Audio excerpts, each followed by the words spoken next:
8वीं शताब्दी में सनातन धर्म सुधारक और अद्वैत वेदांत के मुख्य प्रणेता आदि गुरु शंकराचार्य ने शंकराचार्य पद की स्थापना की और इस पदवी के लिए भारत में 4 मठों की स्थापना करी। उत्तर के बद्रिकाश्रम में ज्योतिर्मठ, पश्चिम दिशा में द्वारका में शारदा मठ, पूर्व के पुरी में गोवर्धन मठ और दक्षिण दिशा के श्रृंगेरी में श्रृंगेरी मठ। अभी शारदा मठ के शंकराचार्य हैं स्वामी सदानंद सरस्वती जी महाराज। गोवर्धन मठ के शंकराचार्य हैं स्वामी निश्चलानंद सरस्वती। श्रृंगेरी पीठ के शंकराचार्य परम पूज्य जगत गुरु भारती तीर्थ और ज्योतिर्मठ के शंकराचार्य हैं स्वामी अभिमुक्तेश्वरानंद सरस्वती।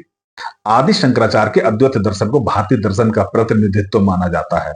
आदि शंकराचार्य ने उपनिषदों, ब्रह्म सूत्र, भगवत गीता पर भाष्य लिखा और यह सिद्धांत दिया कि ब्रह्मा ही एकमात्र सत्य है और जीव ब्रह्म ही एक है।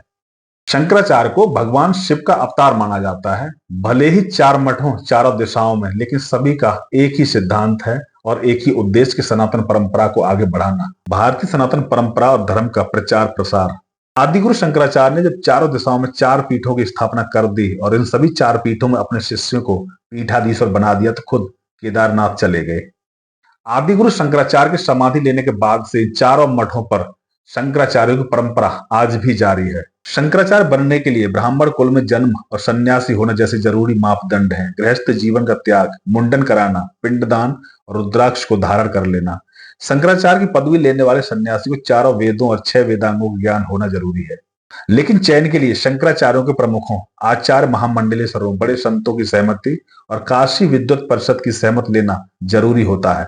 सारी चीजें जो मैंने बताई वो सब संत समाज से जुड़ी है, शंकराचार्यों की परंपरा से जुड़ी है। इसमें कहीं भी सरकार का कोई इन्वॉल्वमेंट, और ये तो बिल्कुल नहीं कि मेला प्रशासन किसी शंकराचार्य से ये पूछे कि आप शंकराचार्य कैसे बने, ये तो बिल्कुल भी नहीं।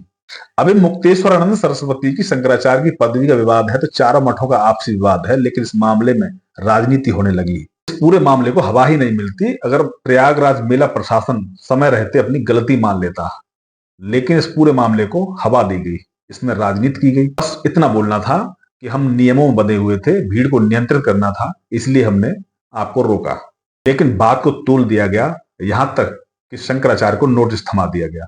एक तो आप माघ मेले का धार्मिक समागम करा रहे हो और ऊपर से संतों का ही अपमान कर रहे हो।